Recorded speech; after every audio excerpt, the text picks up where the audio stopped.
welcome to another edition of Dockside Chats with the Center for Coastal Studies. I'm Rich Delaney, very happy to connect with all of you today one more time. It's getting to be nice and sunny and warm out there. It actually feels like spring here in Cape Cod, and we're all hopeful that one of these days I will actually be sitting physically beside the dock of the bay. But until then, thanks for joining us. Many of you know that the Center for Coastal Studies mission is to conduct science and public outreach to protect and conserve oceans. One of the ocean facts that I hope most people know is that the Earth is actually covered, 70% of the Earth is covered with ocean. Some people like to say that we really should be called Planet Ocean, not Planet Earth.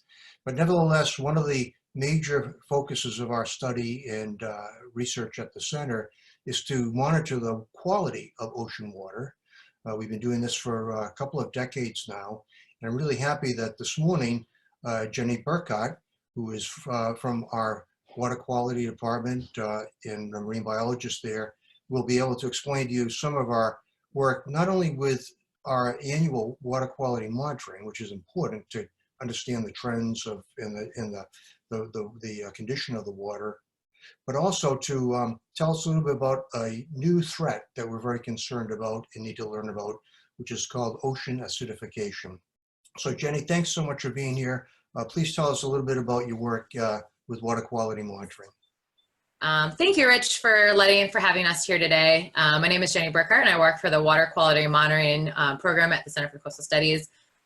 So what we do on a day-to-day basis is our program was started in 2000 in Cape Cod Bay, and then it expanded to the near shore waters of Cape Cod Bay in 2006, and then in 2010 we expanded into Nantucket Sound.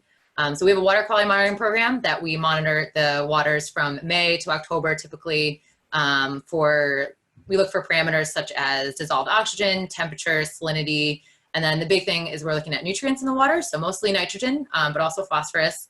We work with a lot of partnering organizations on the Cape, and we also have an amazing citizen scientist water quality program. We have over 20 different citizen scientists that volunteer with us that are fantastic, that monitor stations in Cape Cod Bay. So what is coastal acidification, which is what we're here to talk about today, which is a new program that we're going to be working on in our department.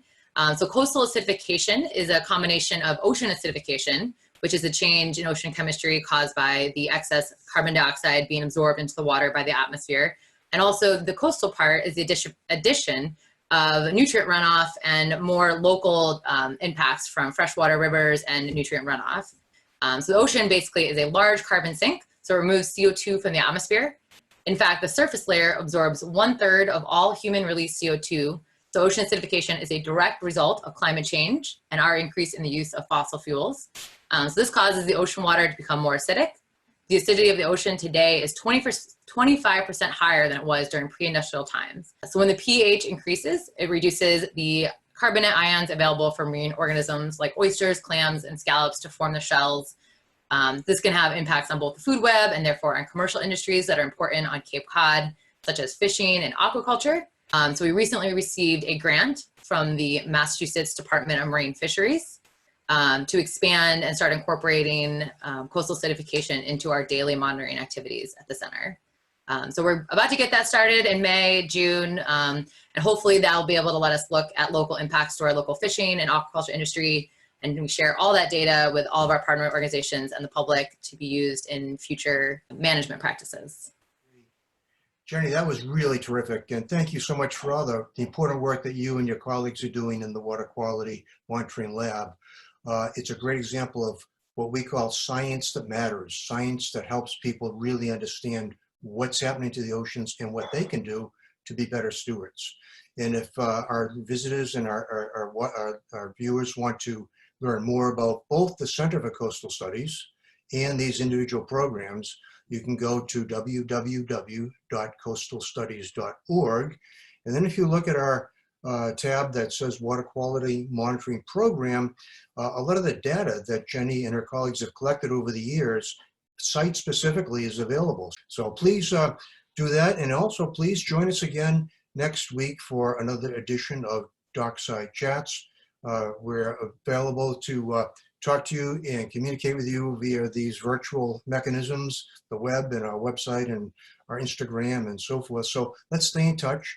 Please be healthy and careful with your lives, but I hope one day soon we'll all be together back by the seashore. Thanks again. Goodbye.